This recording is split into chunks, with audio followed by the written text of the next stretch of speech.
Hello, എല്ലാവർക്കും നമ്മുടെ ചാനലിലേക്ക് സ്വാഗതം.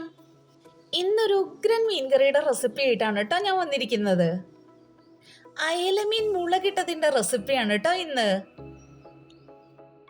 അയല മാത്രമല്ല കേട്ടോ, നമുക്ക് വേറെ ഏത് മീനാണെങ്കിൽ പോലും ഇതേ രീതിയിൽ വെച്ചിട്ടുണ്ടെങ്കിൽ സൂപ്പർ ടേസ്റ്റ് ആയിരിക്കും. തീർച്ചയായും നിങ്ങൾക്ക് ഇഷ്ടപ്പെടും.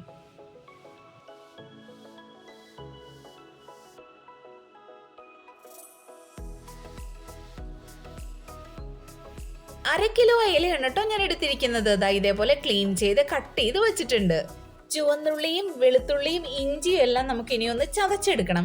ഒരു 6 ചുവന്നുള്ളിയാണ് കേട്ടോ ഞാൻ എടുത്തിരിക്കുന്നത്. 6 അല്ലി വെളുത്തുള്ളി എടുത്തിട്ടുണ്ട്. ചെറിയൊരു കഷ്ണം ഇഞ്ചിയും കൂടിയാണ് എടുത്തിരിക്കുന്നത്. ഒരു 10 മിനിറ്റ് എങ്കിലും കുടംപുളി വെള്ളത്തിലിട്ട് വെക്കണം. കഴുകി വൃത്തിയാക്കിയതിന് ശേഷമാണ് ഞാൻ കുടംപുളി എടുത്തിരിക്കുന്നത്.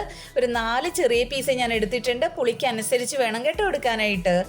ഇതേപോലെ വെള്ളത്തിലിട്ട് വെച്ചിട്ടുണ്ട്. ഇനി നമുക്ക് കറി തയ്യാറാക്കാനായി ഒരു ചട്ടി വെക്കുക. ചട്ടി ചൂടായി വരുമ്പോൾ അതിലേക്ക് വെളിച്ചെണ്ണ ഒഴിച്ചു കൊടുക്കണം. വെളിച്ചെണ്ണയെല്ലാം നന്നായി ചൂടായി വരുമ്പോൾ 1/4 ടീസ്പൂൺ ഉലുവ ഇട്ട് കൊടുക്കുക. ഉലുവ നല്ല ചുവന്ന് നിറമെല്ലാം മാറി വരുമ്പോൾ ഒരു തണ്ട് കറിവേപ്പില ഇട്ട് കൊടുക്കണം.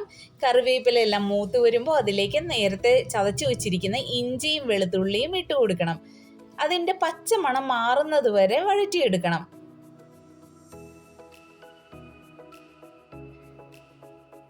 ഇതേപോലെ ഇഞ്ചിയും വെളുത്തുള്ളിയും എല്ലാം നന്നായിട്ട് മൂത്ത് വന്നിട്ടുണ്ട്. ഇനി ഇതിലേക്ക് നേരത്തെ ചതച്ച് വെച്ചിരിക്കുന്ന ചുവന്നുള്ളി ചേർത്ത് കൊടുക്കാം.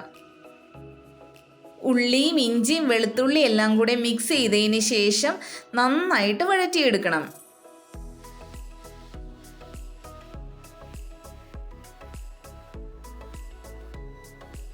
ഉള്ളിയുടെ പച്ചപ്പൊക്കെ മാറി നന്നായിട്ട് വഴണ്ടു വന്നിട്ടുണ്ട്. ഇനി ഇതിലേക്ക് നമുക്ക് ആവശ്യത്തിനുള്ള പൊടികൾ ചേർത്ത് കൊടുക്കണം. 1/2 ടീസ്പൂൺ മഞ്ഞൾപ്പൊടി ഞാൻ ചേർത്ത് കൊടുക്കുന്നുണ്ട്. 1.5 ടേബിൾ സ്പൂൺ മല്ലിപ്പൊടി കൂടെ ചേർത്ത് കൊടുക്കുന്നുണ്ട്. 1.5 ടേബിൾ സ്പൂൺ മുളക് പൊടി കൂടെ ഞാൻ ചേർത്ത് കൊടുക്കുന്നുണ്ട്. കാശ്മീരി ചില്ലിയാണ് കേട്ടോ ഞാൻ എടുത്തിരിക്കുന്നത്. ആവശ്യത്തിന് ഉപ്പ് കൂടെ ഇട്ട് കൊടുക്കുക. പൊടികളുടെ പച്ചമണം മാറുന്നത് വരെ ഒന്ന് വഴറ്റിയെടുക്കുക.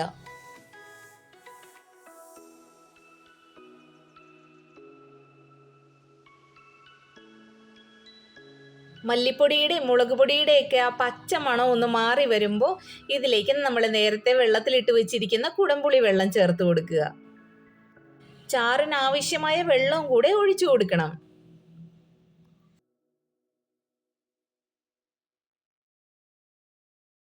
എല്ലാം കൂടെ ഒന്ന് ഇളക്കി യോജിപ്പിച്ചതിന് ശേഷം അടച്ചു വെച്ച് തിളപ്പിച്ചെടുക്കണം.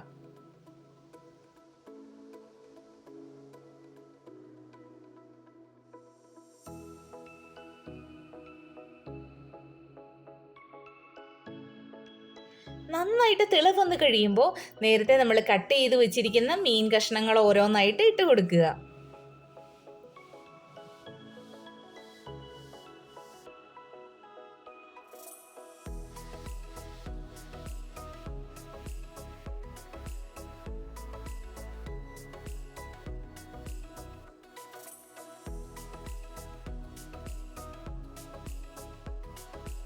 ചെറുതായി ഒന്ന് മീൻ കഷ്ണങ്ങളെല്ലാം ഒന്ന് ഇളക്കി യോജിപ്പിച്ചതിന് ശേഷം അടച്ചു വെച്ച് വേവിച്ചെടുക്കണം.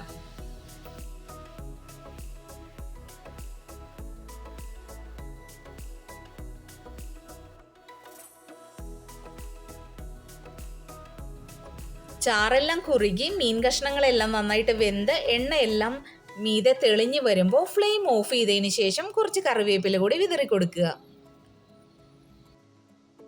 സൂപ്പർ ടേസ്റ്റ് ആണ് കേട്ടോ ഈ മീൻ കറിക്ക്. എല്ലാവരും ഒന്ന് ട്രൈ ചെയ്ത് നോക്കണേ. നമ്മുടെ ഈ റെസിപ്പി ഇഷ്ടാവുകയാണെങ്കിൽ തീർച്ചയായും നിങ്ങളുടെ വിലയേറിയ അഭിപ്രായങ്ങൾ എന്നെ അറിയിക്കണേ.